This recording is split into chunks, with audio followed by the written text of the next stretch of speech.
Have you ever wondered what really happened in those shadowy chambers of Solomon's temple when the wisest king in history was alone with his thoughts and his prayers? What if I told you that behind the golden walls and sacred rituals there were secrets so profound, so disturbing, that they were deliberately hidden from the pages of Scripture we read today?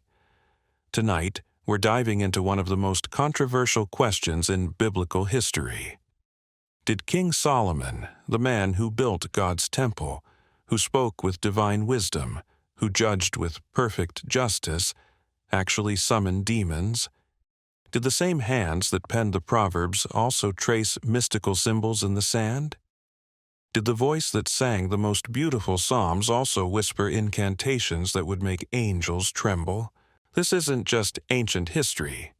This is a mystery that has haunted scholars, theologians, and seekers of truth for thousands of years. Because what we're about to uncover challenges everything you thought you knew about the greatest king who ever lived. The evidence is scattered across forgotten texts, buried in archaeological discoveries, and hidden in plain sight within the very scriptures you've read 100 times. But here's what's really shocking. The trail of clues we're about to follow doesn't just point to supernatural encounters. It reveals a side of Solomon that religious leaders have spent centuries trying to explain away. A side that suggests the line between divine wisdom and forbidden knowledge might be thinner than anyone dares to admit. If you're ready to question everything you've been taught about biblical history, if you're prepared to walk into territories that most believers fear to explore, then stay with me. Because by the end of this journey, you'll never read the stories of Solomon the same way again. And if this exploration stirs something deep in your spirit, comment 777. Not just as a number, but as a sign that you're ready to seek truth wherever it leads, even when it's uncomfortable. What we're about to discover together isn't found in Sunday school lessons or traditional sermons. These are the secrets whispered in ancient libraries, debated in scholarly circles, and preserved in texts that were deemed too dangerous for common eyes. So, let's begin where it all started, in the heart of Jerusalem, where a young king was about to receive a gift that would change the course of human history.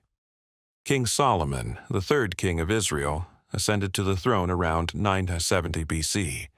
His father David had conquered Jerusalem, unified the tribes, and established a kingdom that stretched from the Mediterranean to the Jordan River. But Solomon inherited more than just political power.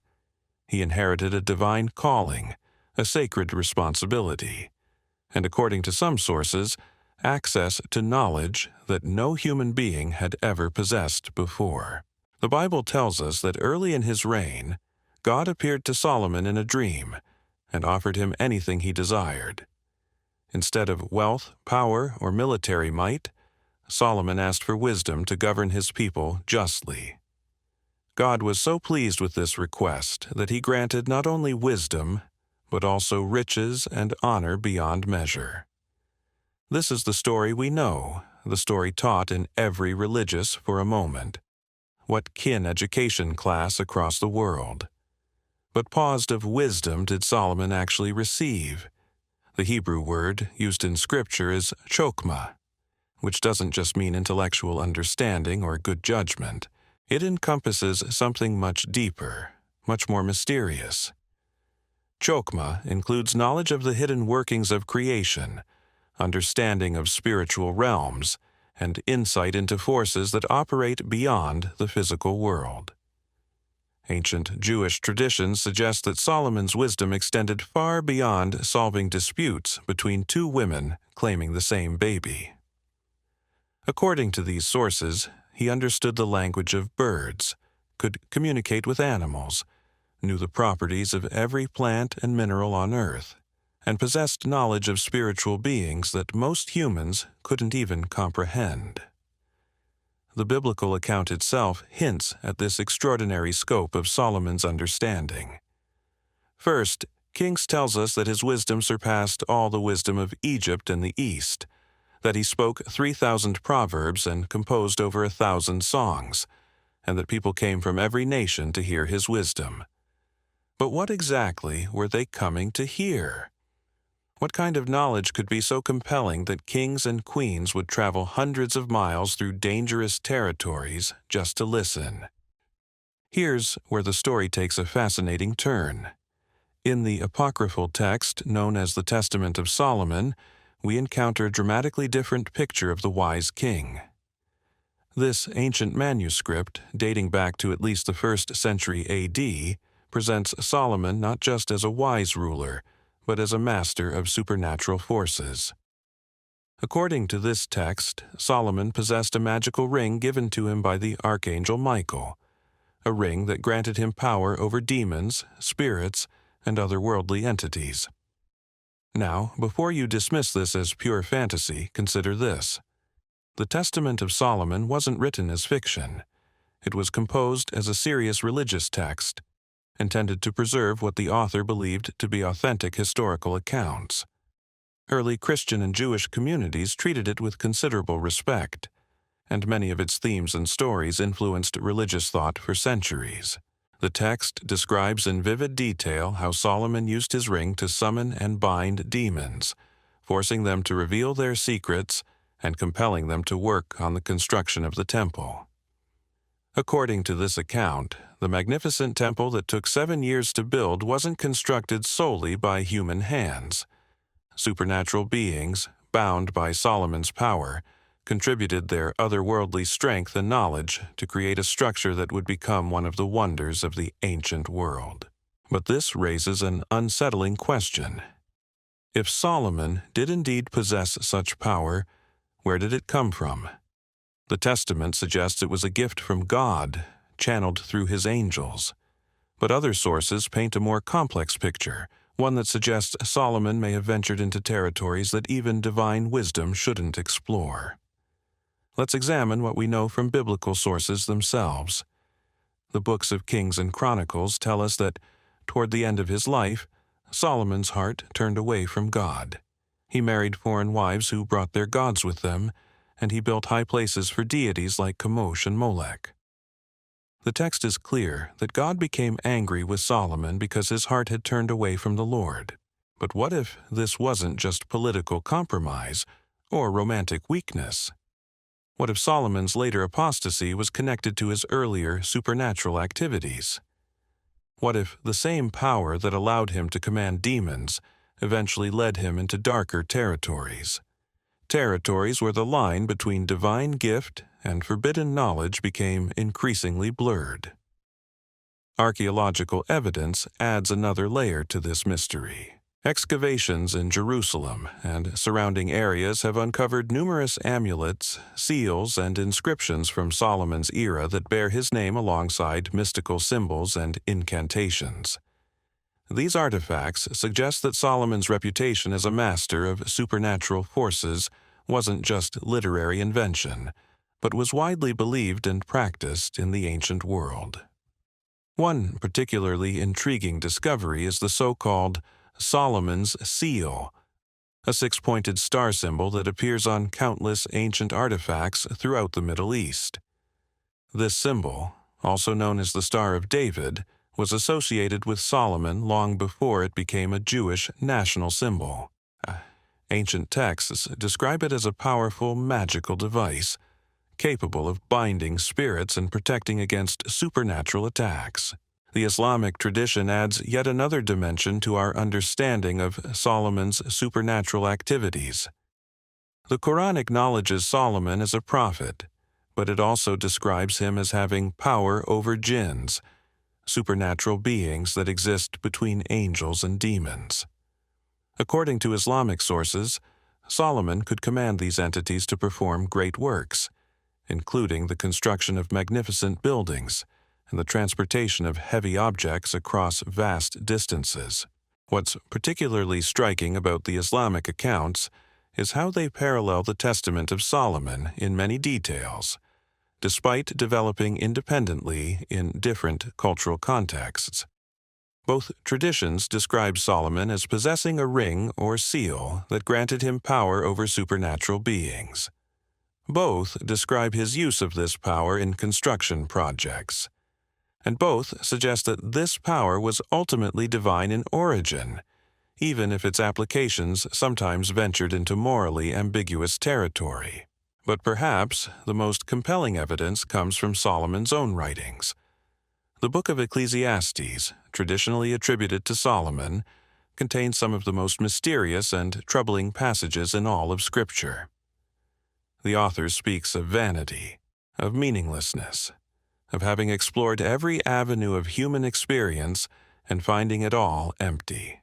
He writes of having applied my heart to seek and to search out by wisdom all that is done under heaven. What exactly did this search entail? What did Solomon discover in his quest for ultimate knowledge? The text hints at explorations that went far beyond conventional wisdom. It speaks of times and seasons, of mysteries hidden from human understanding, of knowledge that brings sorrow rather than joy. Could these be references to supernatural investigations, to encounters with forces that revealed truths too terrible for ordinary minds to bear? The book of Proverbs, also attributed to Solomon, contains numerous references to wisdom as a mystical force, almost a divine being in its own right. Wisdom is described as being present at the creation of the world, as having been established from everlasting, as playing before God as he formed the heavens and the earth. This isn't just intellectual knowledge being described here. This is cosmic understanding, participation in the fundamental forces that govern reality itself. And then there's the Song of Songs, the most mysterious book in the Hebrew Bible. Ostensibly a love poem, it has been interpreted by mystics and scholars as describing the relationship between the human soul and divine reality. But some esoteric traditions suggest it contains hidden knowledge about spiritual realms, encoded in poetic language that conceals its true meaning from the uninitiated. These biblical texts, when read through the lens of Solomon's reputation as a master of supernatural forces, take on new and startling meanings. They suggest a man who didn't just receive wisdom from God, but who actively sought out hidden knowledge, who pushed the boundaries of human understanding, and who may have discovered truths that changed him in fundamental ways. The historical Solomon was undoubtedly a complex figure, ruling during a time when the boundaries between religion, magic, and politics were far more fluid than they are today. Ancient Near Eastern kings were expected to be intermediaries between the divine and human realms, to possess supernatural knowledge that enabled them to govern effectively and protect their people from both visible and invisible threats. In this context, Solomon's reputed mastery over demons and spirits wouldn't have been seen as blasphemous or evil, but as a necessary extension of his royal duties. A king who couldn't control supernatural forces would be vulnerable to spiritual attacks from enemy nations, whose own rulers might possess similar powers. But this raises the question that haunts every account of Solomon's supernatural activities. At what point does divine wisdom become forbidden knowledge? When does the gift of understanding cross the line into dangerous territory? And most importantly, what price did Solomon ultimately pay for his explorations into realms that perhaps no human mind was meant to comprehend? The evidence suggests that Solomon's story is far more complex and mysterious than traditional religious teachings acknowledge. Whether he actually summoned demons, commanded spirits, or possessed supernatural powers may be less important than understanding what these stories reveal about the nature of wisdom itself, the boundaries of human knowledge, and the eternal tension between divine gift and human ambition. The deeper we dig into the historical record, the more disturbing the picture becomes. Because what we're discovering isn't just a king who dabbled in supernatural forces. We're uncovering evidence of a systematic exploration into realms that may have fundamentally altered the nature of his reign, his kingdom, and ultimately his soul. Let's talk about the temple itself for a moment. The Bible describes it in meticulous detail, down to the exact measurements, the materials used, the placement of every sacred object. But have you ever wondered why such precise specifications were necessary? Why did God require such exacting standards for a building that was ostensibly just a place of worship? Ancient traditions suggest there was far more to the temple's design than met the eye. The structure wasn't just architecturally magnificent. It was, according to some sources, a carefully constructed spiritual machine, designed to channel and contain forces that existed beyond the physical realm. Every measurement, every angle, every decorative element served a purpose that went far deeper than mere aesthetics. The two bronze pillars that stood at the entrance, named Jachin and Boaz, weren't just architectural features. Ancient texts describe them as cosmic anchors, connecting the earthly temple to celestial realms. The Holy of Holies, that innermost chamber where the Ark of the Covenant resided, wasn't just a storage room for sacred objects. It was, according to mystical traditions, a doorway between dimensions, a place where the barrier between the seen and unseen worlds became permeable. And who was the architect of this extraordinary structure? According to Scripture, it was Solomon himself, guided by divine wisdom. But what kind of wisdom enables a human being to design a building that can serve as a bridge between worlds? What kind of understanding allows someone to create a structure that can contain and channel supernatural forces? The temple's construction itself raises fascinating questions. The Bible tells us that no hammer, chisel, or iron tool was heard during its building. Every stone was perfectly cut and shaped before being brought to the site. How exactly was this accomplished? The traditional explanation points to careful preparation at distant quarries. But other sources suggest something far more extraordinary. The Testament of Solomon describes in vivid detail how supernatural beings were compelled to assist in the construction. Demons with knowledge of stonework were bound and forced to cut massive blocks with precision no human tool could achieve. Spirits with power over metal were commanded to forge bronze and gold with techniques that surpassed anything known to earthly craftsmen. Flying entities transported materials across impossible distances in the blink of an eye. Is this pure fantasy, or could there be a kernel of historical truth buried within these fantastic accounts? Consider this. The Temple of Solomon was renowned throughout the ancient world not just for its beauty, but for its impossible perfection. Visitors from distant lands spoke of construction techniques that seemed to defy natural law. The precision of the stonework, the seamless joining of massive blocks, the intricate metalwork that showed no signs of tool marks. These weren't just impressive achievements. They were, by the standards of ancient technology, miraculous. But there's something else. Something that makes the supernatural explanation even more compelling. Archaeological evidence suggests that Solomon's reign saw a sudden and dramatic leap in technological capability throughout his kingdom. Metallurgy advanced by centuries almost overnight. Architectural techniques that had taken other civilizations generations to develop appeared fully formed in Israel. Agricultural methods improved so dramatically that the land began producing harvests that seemed to defy natural limitations. How do we explain this sudden explosion of knowledge and capability? The conventional answer points to increased trade, cultural exchange, the accumulation of wealth that allowed for investment in learning and development. But what if the real explanation is far stranger? What if Solomon's supernatural contacts provided not just labor for the temple, but knowledge that transformed his entire civilization? The implications of this possibility are staggering, because if Solomon did indeed have access to otherworldly knowledge, if he could compel supernatural beings to reveal their secrets, then his wisdom encompassed far more than moral judgment and administrative skill. He possessed, in effect, a direct pipeline to cosmic understanding, access to information that had been hidden from humanity since the dawn of creation. But knowledge comes with a price, and power always demands payment. The more we examine Solomon's later years, the more we see evidence that his supernatural explorations exacted a terrible toll. The man who began his reign asking God for wisdom to serve his people ended it as a tyrant who oppressed his subjects with forced labor and crushing taxation.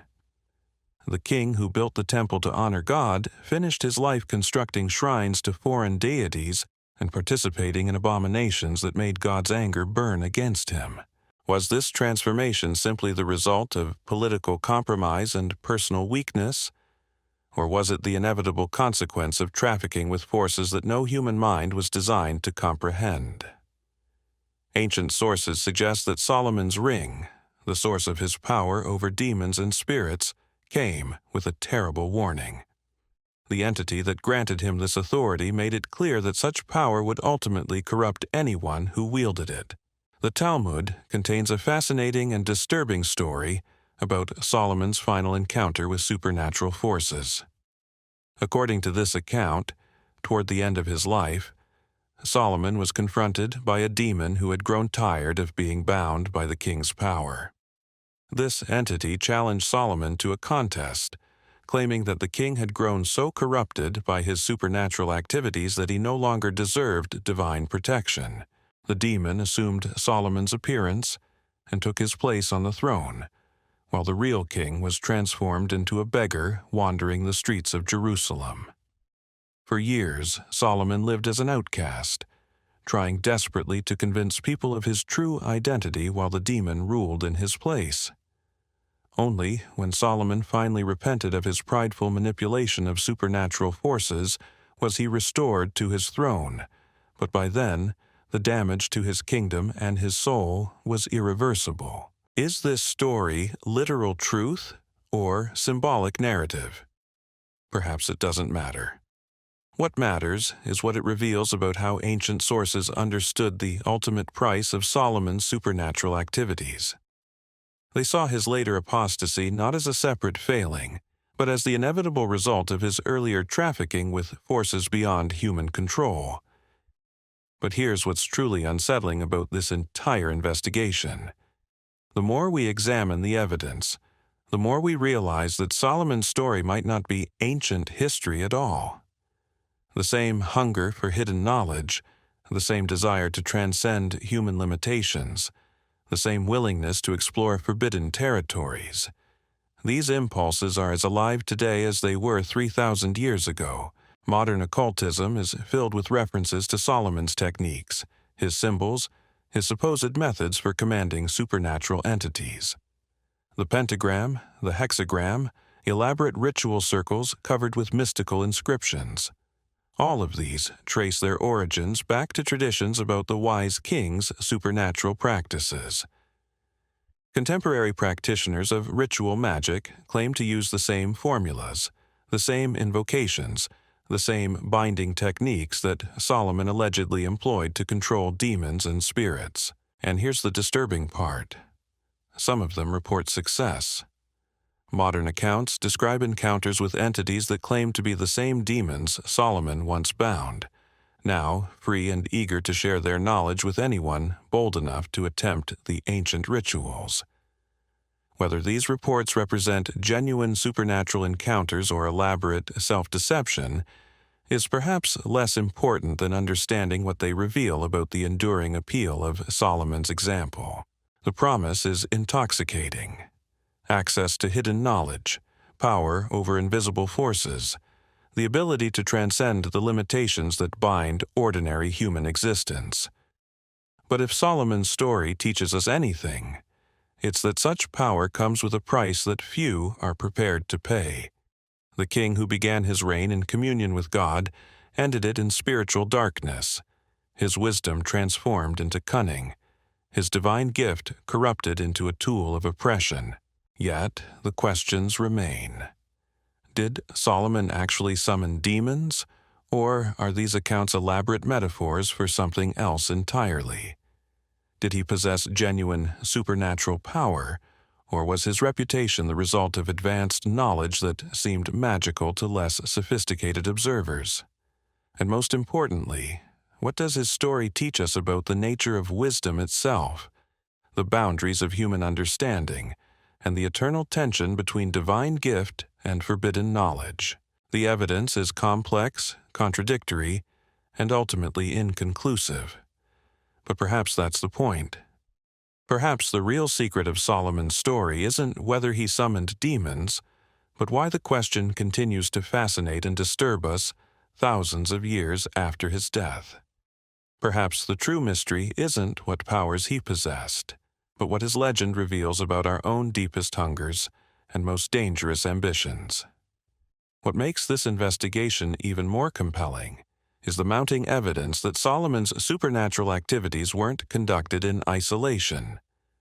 Ancient texts describe an entire network of practitioners, scholars, and mystics who gathered around the wise king, forming what some historians call the first organized school of mystical knowledge in recorded history.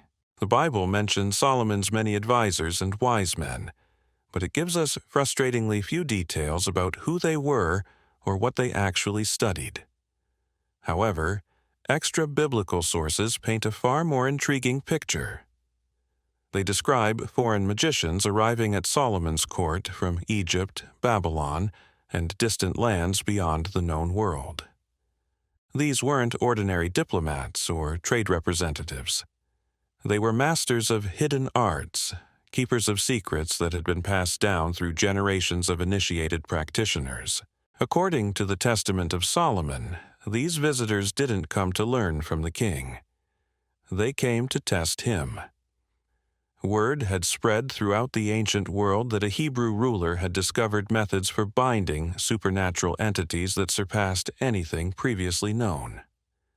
Practitioners who had spent lifetimes mastering their crafts arrived in Jerusalem to witness these techniques firsthand, and many left as students rather than teachers.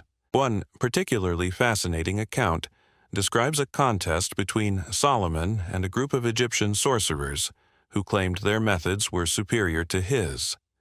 The challenge involved summoning and controlling a particularly powerful demon that had terrorized the Nile Delta for centuries. According to the text, the Egyptians attempted their binding ritual first, using elaborate ceremonies that had been perfected over generations. But their efforts failed spectacularly, and the entity they summoned began wreaking havoc in the very chamber where the contest took place. Solomon then stepped forward and spoke a single word, traced a simple symbol in the air, and the raging demon immediately fell prostrate before him. The Egyptians were so astonished that they begged to be allowed to study under him, abandoning their own traditions to learn his superior methods. But here's what's truly disturbing about this account. The text suggests that Solomon's power wasn't just greater than theirs. It was fundamentally different, operating according to principles they had never encountered before. This raises a chilling possibility. What if Solomon hadn't just discovered new techniques for controlling supernatural forces? What if he had made contact with entities of such tremendous power that they could override the authority of lesser demons and spirits? What if his ring wasn't just a tool for binding otherworldly beings, but a communication device that connected him directly to the source of all supernatural authority? The implications of this theory become even more unsettling when we examine Solomon's later theological writings. The book of Ecclesiastes contains passages that seem to describe direct encounters with cosmic forces beyond human comprehension. The author speaks of having seen things that mortal minds weren't meant to witness, of having gained knowledge that brought despair rather than enlightenment. Consider this haunting passage. I applied my heart to know wisdom, and to know madness and folly. I perceived that this also is grasping for the wind, for in much wisdom is much grief, and he who increases knowledge increases sorrow. These aren't the words of someone who simply studied hard and learned a lot. These are the reflections of someone who had glimpsed truths so terrible that they poisoned every other aspect of existence. What kind of knowledge could be so devastating? What revelations could transform the wisest man who ever lived into someone who declared that everything under the sun was meaningless? Ancient mystical traditions suggest that Solomon's investigations eventually led him to discover the fundamental structure of reality itself, the hidden mechanisms that govern existence, and the true nature of the forces that shaped the universe. But this ultimate knowledge came with a price that no human psyche could bear. According to these sources, Solomon learned that what humans perceive as reality is merely a thin veneer covering an underlying chaos so vast and alien that direct contact with it inevitably leads to madness or despair. He discovered that the supernatural entities he commanded were themselves merely servants of intelligences so foreign to human understanding that any attempt to comprehend them resulted in the complete dissolution of normal consciousness. The Testament of Solomon describes the king's final supernatural encounter in terms that are almost impossible to interpret literally. It speaks of Solomon being taken to a place that exists between dimensions, where he was shown the true nature of existence by beings whose very presence caused physical reality to become fluid and unstable. The text suggests that this experience fundamentally altered Solomon's perception of everything he had previously believed about God, creation, and his own place in the cosmic order. When he returned from this encounter, those closest to him noticed dramatic changes in his behavior and demeanor. The king, who had once radiated confidence and divine wisdom, now seemed haunted by knowledge he couldn't share. He began making decisions that appeared completely irrational to his advisors. He started construction projects that served no apparent purpose. He entered into political alliances that weakened rather than strengthened his kingdom. Most disturbing of all, he began incorporating elements of foreign religious practices into his own worship, not out of political expedience, but because his supernatural investigations had convinced him that the traditional Hebrew understanding of divinity was incomplete. The high places he built for foreign gods weren't acts of apostasy in the conventional sense. They were attempts to create a more complete spiritual practice that acknowledged forces and entities his earlier experiences had revealed to be real and powerful. This interpretation puts Solomon's later years in an entirely different light. Instead of seeing his apostasy as moral failure or political weakness, we might understand it as the inevitable result of encounters with supernatural realities that shattered his previous worldview. The man who had once been content to serve the God of Israel discovered that the universe contained powers and principalities that operated according to rules he had never imagined. But perhaps the most chilling aspect of Solomon's story is what it suggests about the nature of wisdom itself. The Hebrew Scriptures consistently present wisdom as an unqualified good, something to be pursued regardless of cost or consequence. The book of Proverbs repeatedly encourages readers to seek understanding, to search for insight as if it were hidden treasure, to value knowledge above gold or silver. Yet, Solomon's example suggests that there may be forms of knowledge that humans aren't meant to possess, truths that our minds simply cannot process without suffering irreparable damage. His story serves as a warning that the pursuit of ultimate understanding may lead not to enlightenment, but to a form of cosmic horror that makes ordinary existence unbearable. This theme appears throughout ancient literature and mythology.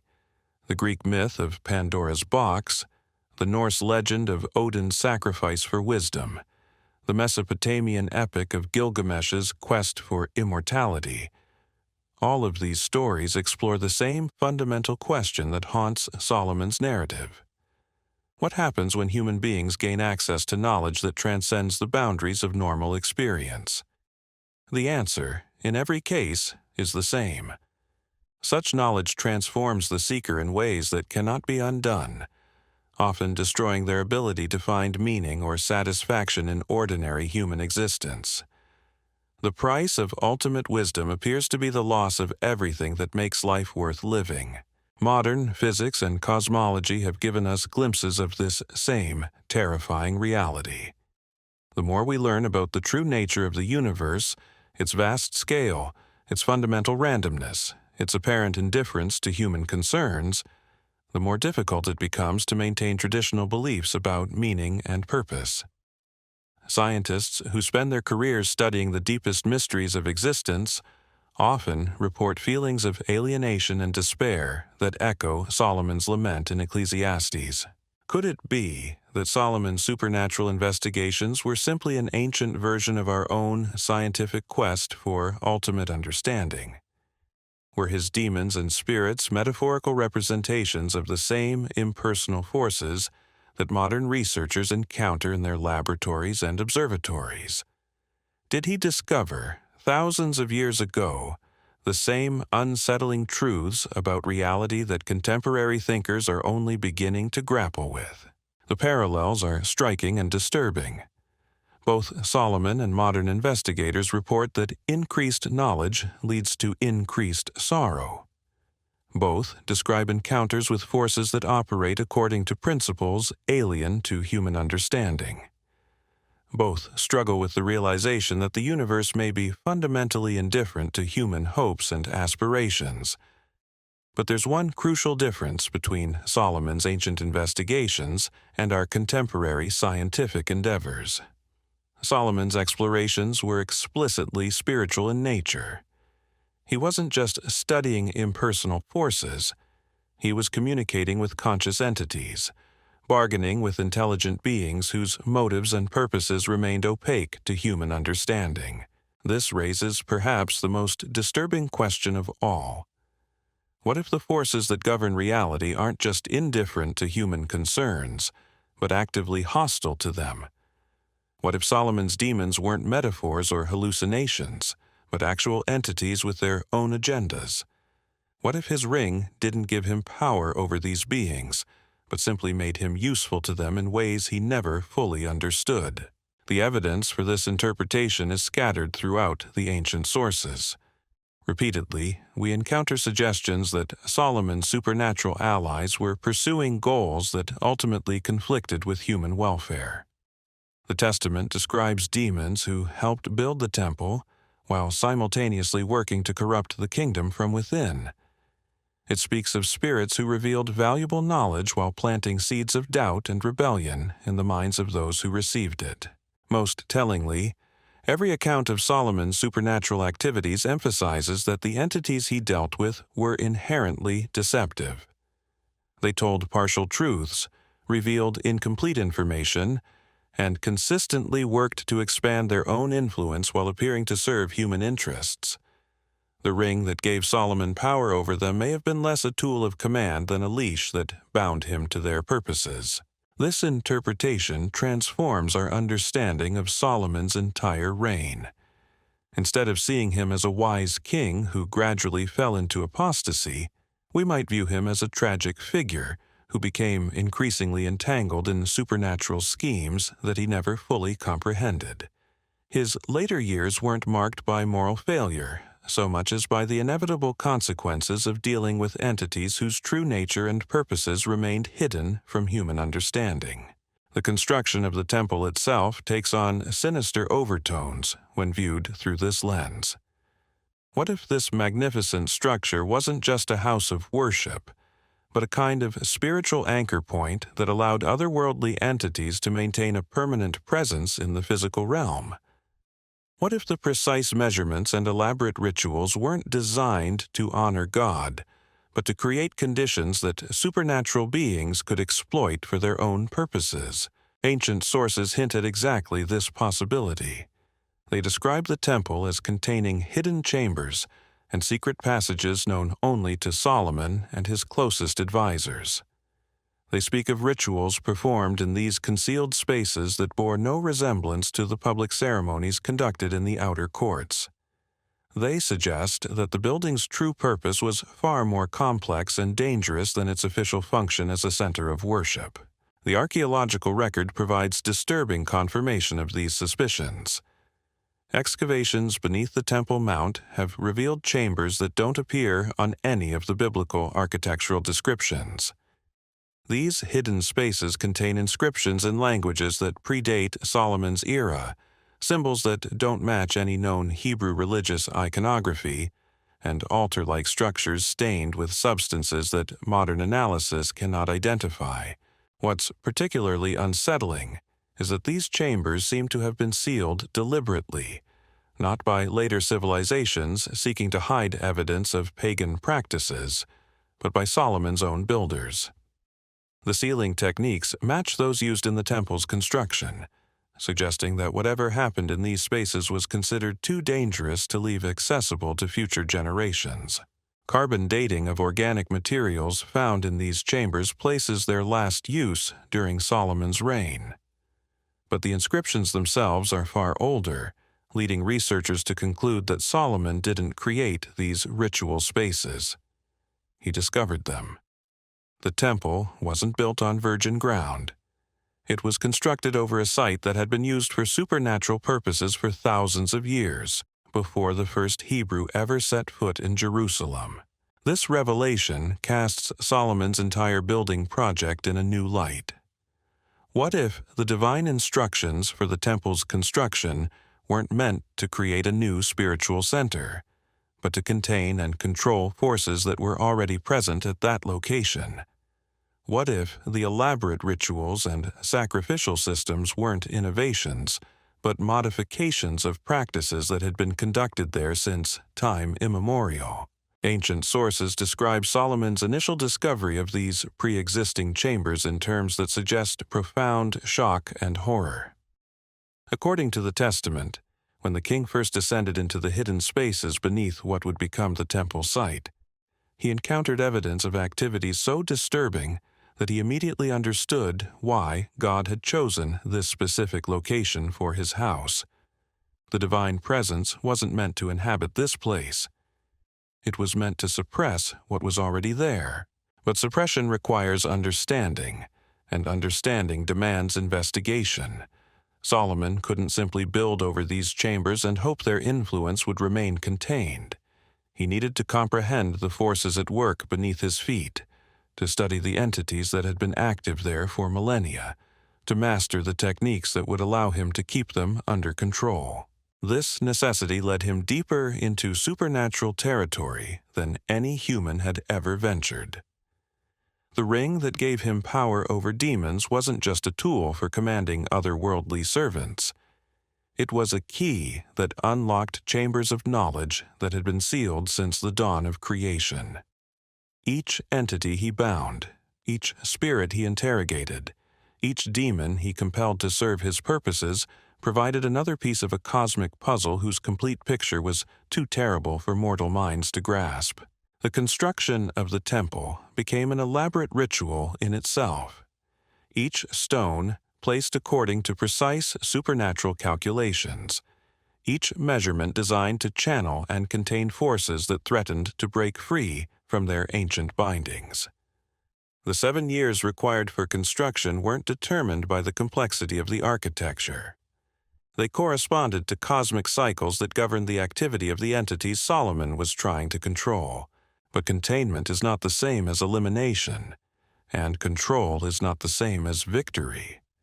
The more Solomon learned about the forces beneath the temple, the more he realized that his power over them was largely illusory. The demons who appeared to serve him were actually using his commands to extend their influence in ways he couldn't perceive. Every binding ritual he performed created new pathways for supernatural activity.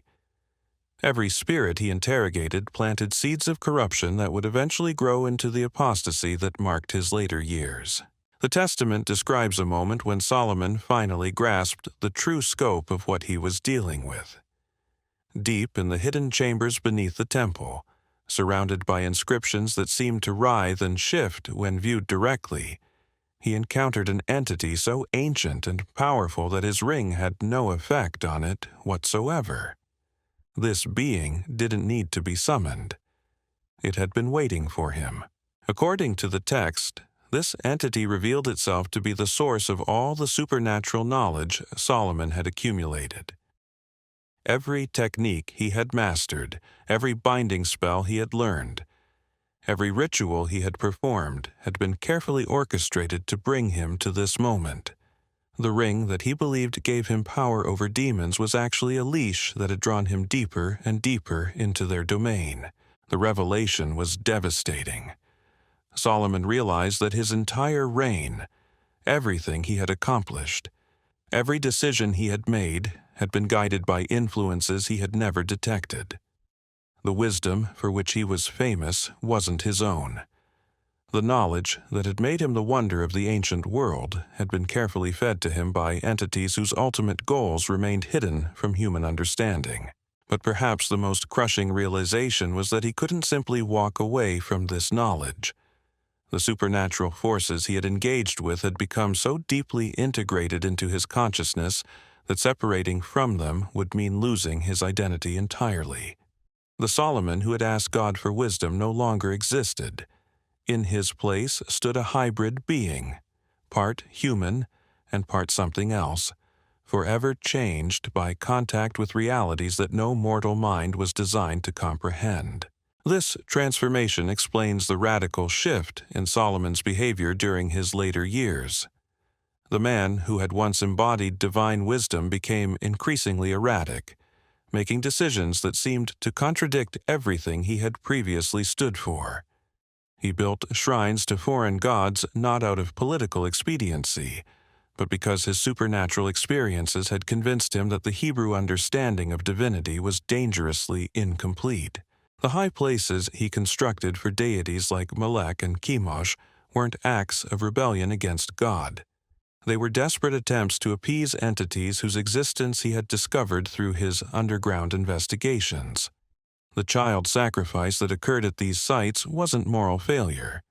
It was the price demanded by beings whose favor he needed to maintain in order to keep even more dangerous forces contained beneath the temple. Ancient sources describe the final years of Solomon's reign as a period of barely controlled supernatural chaos. The king, who had once commanded demons with confidence, now lived in constant fear of the entities he had awakened.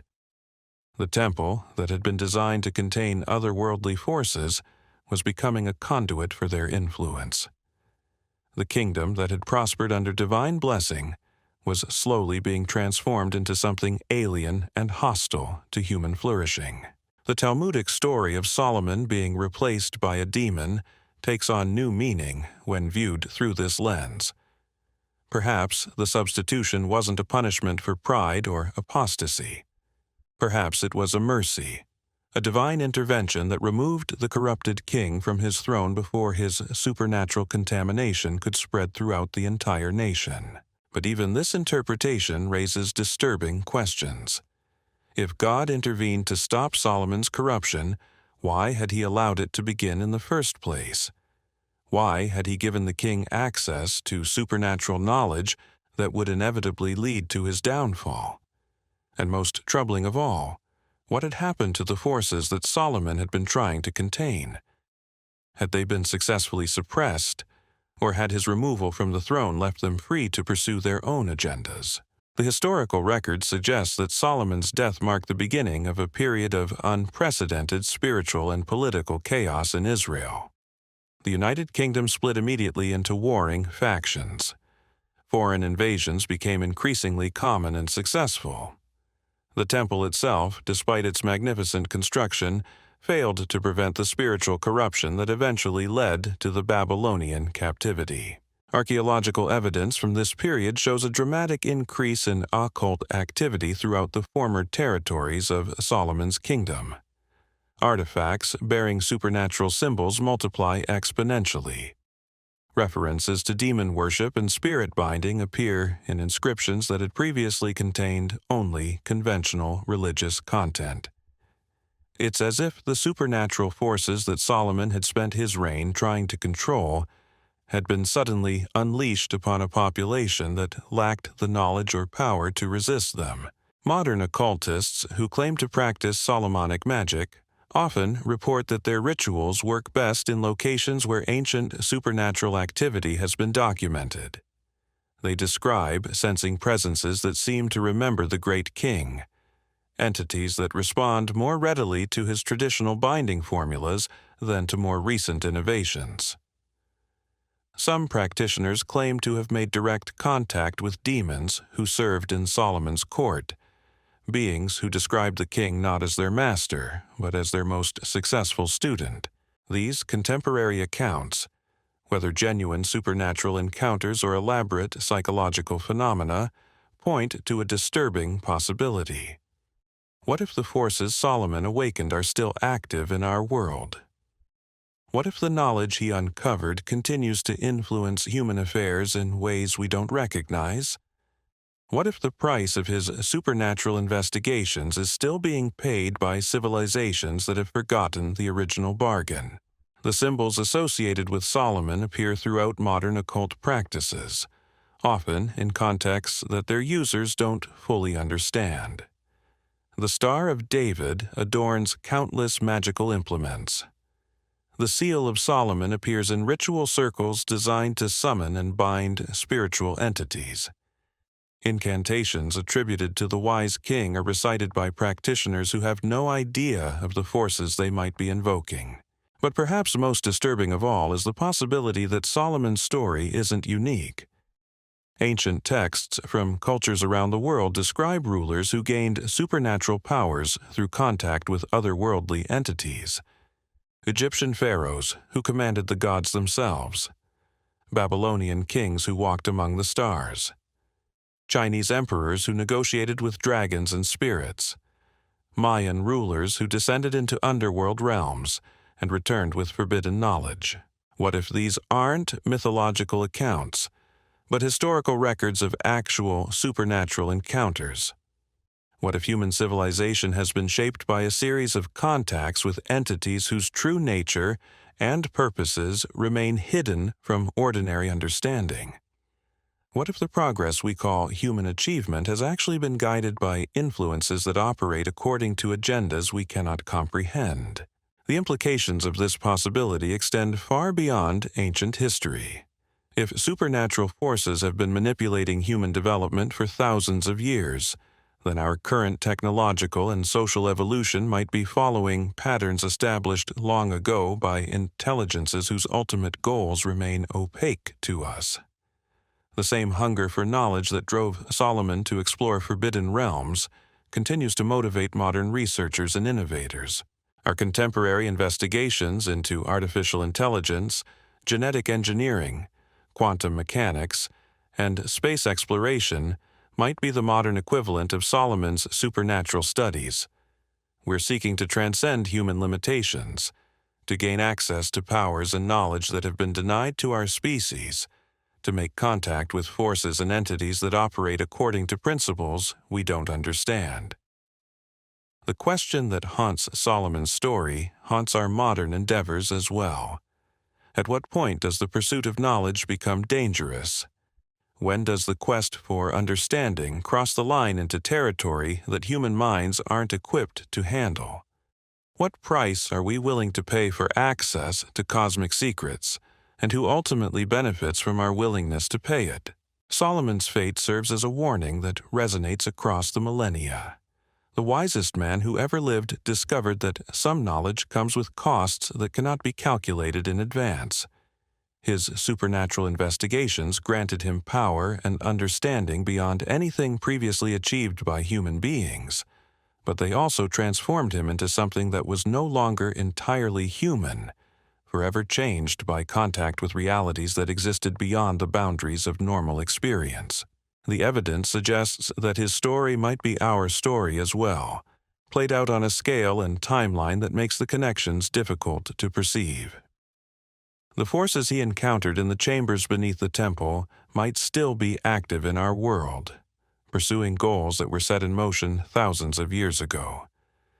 The knowledge he uncovered might still be influencing human development in ways that we mistake for natural progress, and the price he paid for his supernatural investigations might still be accumulating, with interest, in forms that we don't recognize because we've forgotten the original transaction. The demons Solomon bound might not have been defeated. They might simply have learned to work through more subtle means, influencing human affairs through channels that don't trigger the spiritual defenses that protected earlier generations. The question isn't whether Solomon actually summoned demons. The question is whether the forces he encountered are still summoning us, drawing our civilization deeper into territories that no human society was meant to explore. His ring might have been broken. His power might have been stripped away. His kingdom might have fallen. But the entities he dealt with are patient beyond human understanding, and their plans operate on timescales that make individual human lives seem like momentary flickers. In the end, Solomon's story might not be ancient history at all.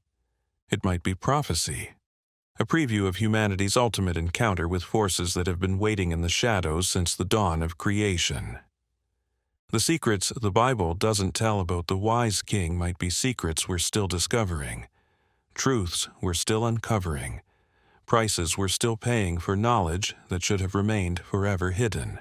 The chambers beneath the temple might have been sealed, but the forces they contained have found other ways to manifest in our world.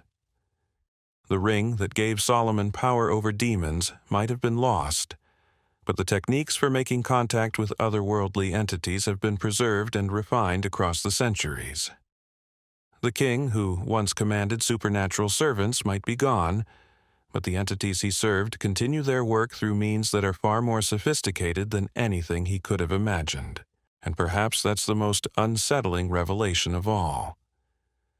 We might not be the investigators in this cosmic mystery. We might be the investigated, the subjects of experiments conducted by intelligences whose true nature remains as hidden from us as it was from Solomon himself. The knowledge we think we're discovering might be knowledge they want us to have. The power we think we're gaining might be power they're allowing us to possess. We're paying might be only, and the price we think the down payment on a debt whose full scope we cannot begin to comprehend.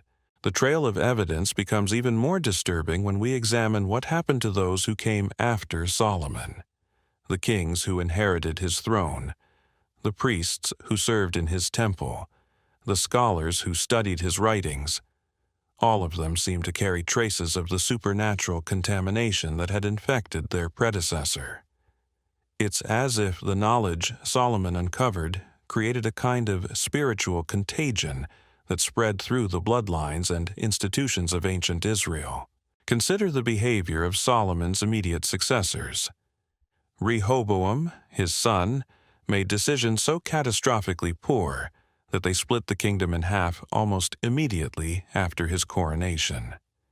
But these weren't just political miscalculations. Ancient sources describe Rehoboam as being haunted by visions and voices that drove him to acts of increasing cruelty and paranoia. He spoke of receiving counsel from advisors that no one else could see, of being guided by wisdom that led inevitably to disaster. The priests who served in Solomon's temple reported similar phenomena. They described encountering presences in the sacred chambers that didn't match any known spiritual manifestations. During certain rituals, they claimed to hear voices speaking in languages that predated human civilization. The incense burned in ways that defied natural law, creating patterns and symbols that seemed to move and shift when viewed directly. Most disturbing of all were the reports from the temple musicians.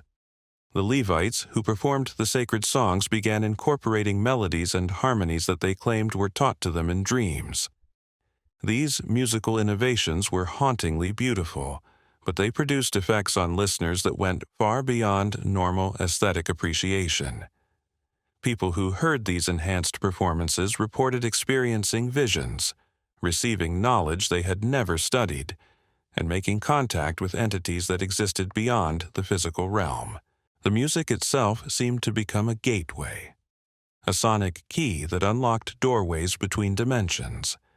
Scholars who have studied the fragments of these compositions that survive in ancient manuscripts describe harmonic structures that shouldn't be possible with human vocal cords, rhythmic patterns that seem to synchronize with cosmic cycles, and tonal relationships that create psychological effects similar to those produced by modern psychotropic substances.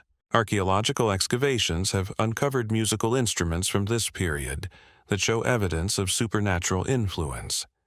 Harps with strings that shouldn't be able to produce the sounds they're designed for. Drums carved with symbols that seem to change depending on the angle of observation. Wind instruments that contain chambers and passages that serve no apparent acoustic purpose, but create resonances that affect consciousness in measurable ways. The implications are staggering. If Solomon's supernatural investigations infected the very foundations of Hebrew worship, then every subsequent religious practice, every sacred ritual, every attempt to commune with the divine might have been contaminated by influences that originated in his underground chambers. The God that later generations thought they were worshiping might have been something else entirely, something that had learned to masquerade as divine truth. This possibility explains many of the inexplicable elements in later Hebrew history. The repeated cycles of apostasy and reform, the inability of even the most righteous kings to permanently establish pure worship, the constant intrusion of foreign religious practices into Hebrew might have resulted from supernatural society. All of these phenomena influences that had become permanently embedded in the religious and cultural foundations of the nation. The prophets who arose during this period seem to have been aware of this contamination, though they described it in language that later interpreters couldn't fully understand.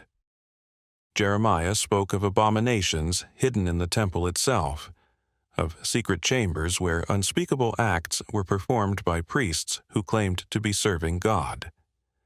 Ezekiel described visions of the divine presence departing from the temple, as if even God could no longer tolerate what the building had become. Isaiah's prophecies contain references to knowledge that would be better left unknown, to wisdom that brings curses rather than blessings, to understanding that leads to madness rather than enlightenment. His warnings about the dangers of seeking forbidden knowledge read like direct responses to Solomon's supernatural investigations, as if he understood exactly what the wise king had unleashed and was trying to warn future generations about its consequences. But perhaps the most chilling aspect of this spiritual contamination is how it seems to have spread beyond the boundaries of ancient Israel. Archaeological evidence suggests that during and immediately after Solomon's reign, similar supernatural practices began appearing throughout the ancient Near East. Babylonian texts describe new techniques for summoning and binding spiritual entities. Egyptian inscriptions reference rituals that had never been performed before in their long magical tradition. Persian sources document the sudden appearance of mystical knowledge that their magi claimed had been received from Hebrew sources. It's as if Solomon's investigations had opened floodgates that couldn't be closed, releasing supernatural influences that spread throughout the civilized world like a plague. The entities he had encountered in the chambers beneath the temple weren't content to remain localized in Jerusalem.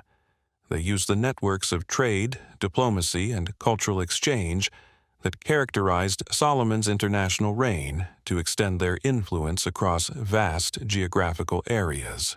The famous visit of the Queen of Sheba takes on sinister overtones when viewed through this lens.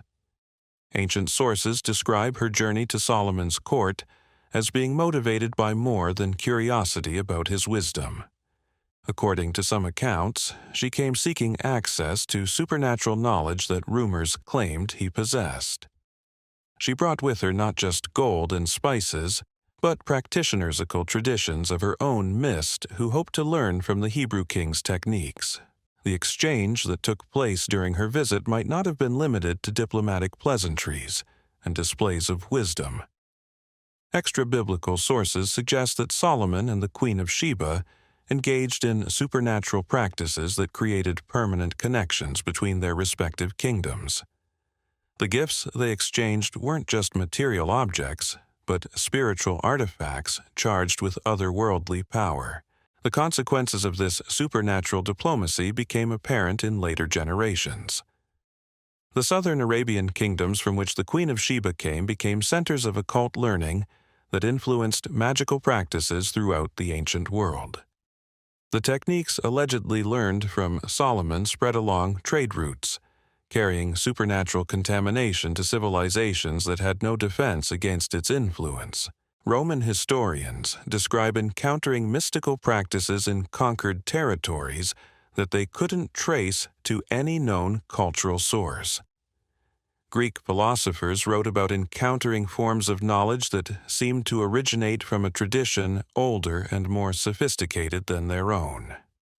The supernatural techniques that Solomon had developed in the hidden chambers beneath his temple were spreading throughout the known world, creating a network of occult influence that transcended national and cultural boundaries.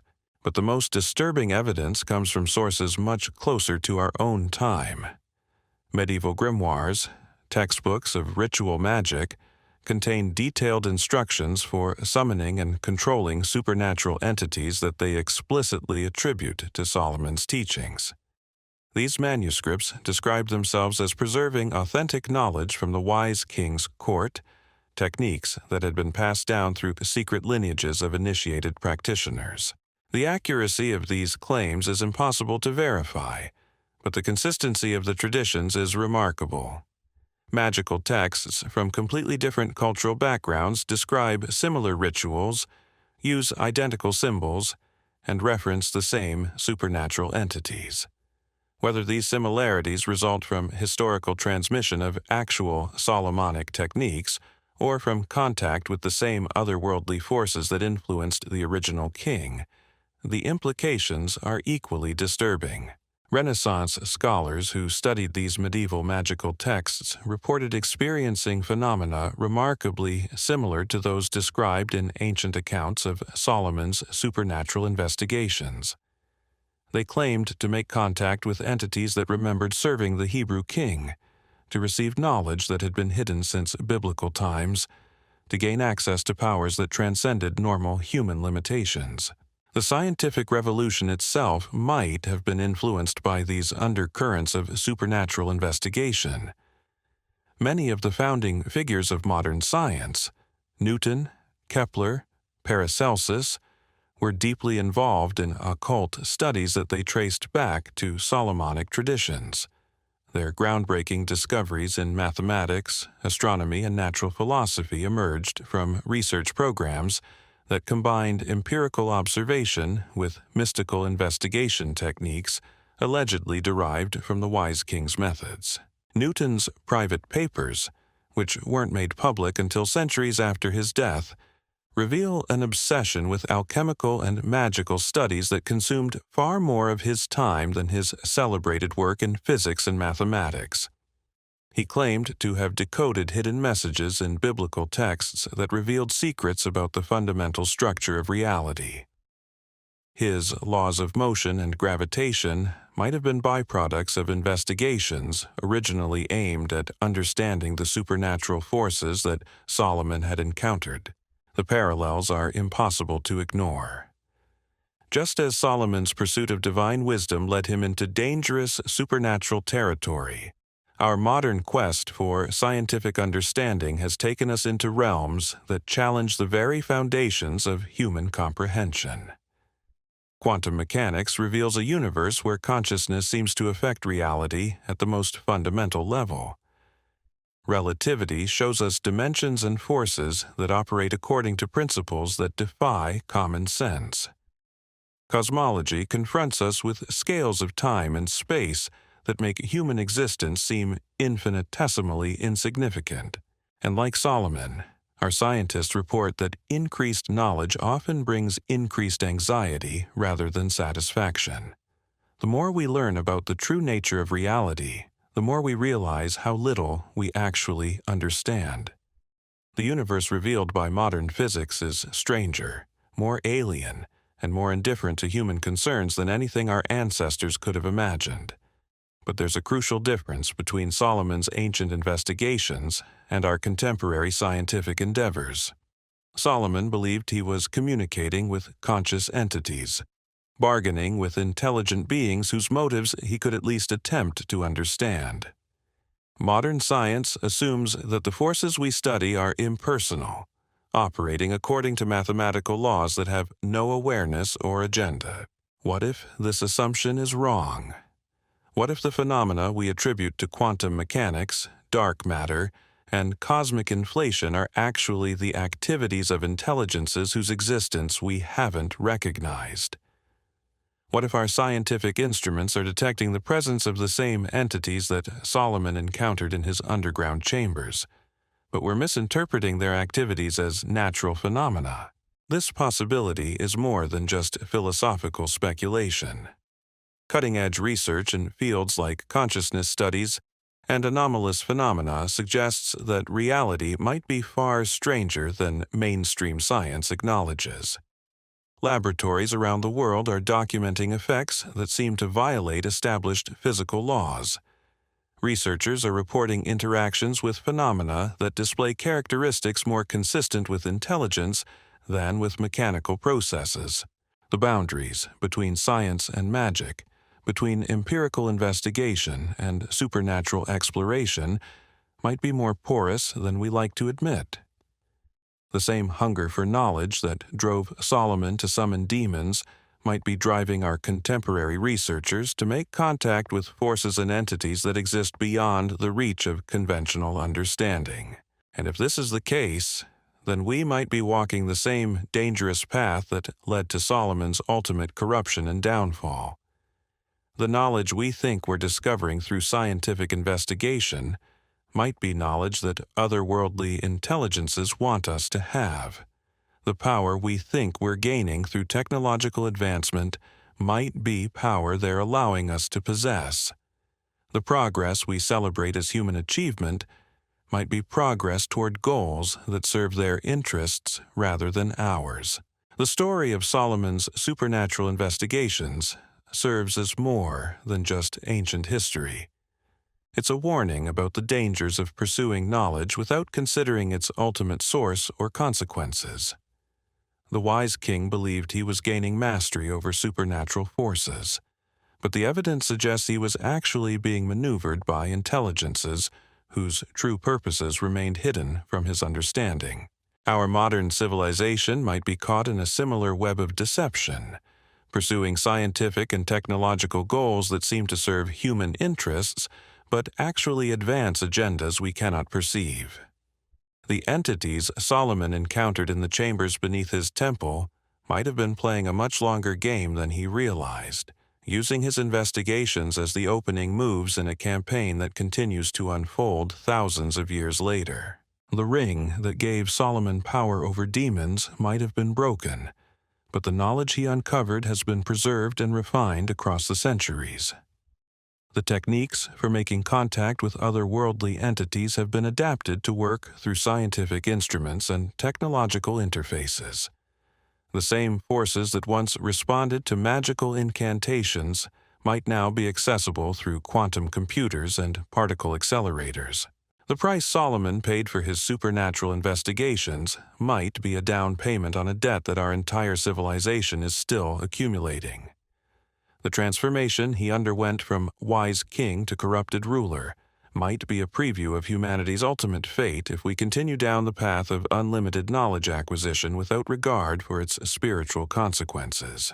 The chambers beneath the temple might have been sealed, but the forces they contained have found new venues for their activities.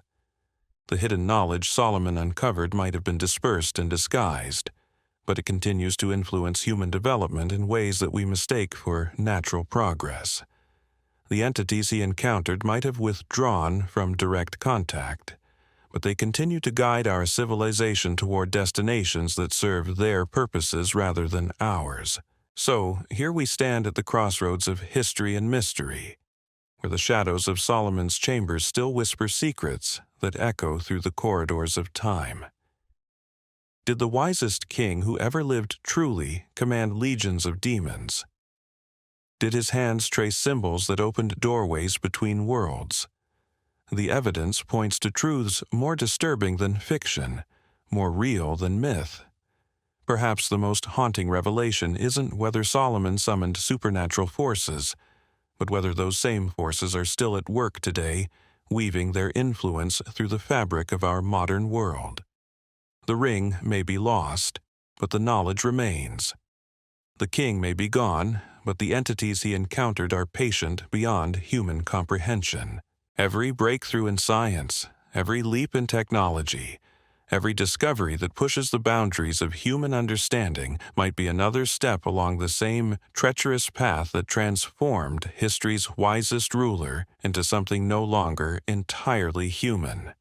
We celebrate progress, but do we truly understand its price? The chambers beneath Solomon's temple were sealed for good reason. Some doors should never be opened. Some knowledge should remain forbidden. Some mysteries are meant to stay buried. Because as Solomon discovered too late, the cost of ultimate wisdom may be everything that makes us human. The question isn't just what happened in those ancient chambers. The question is what's happening in ours.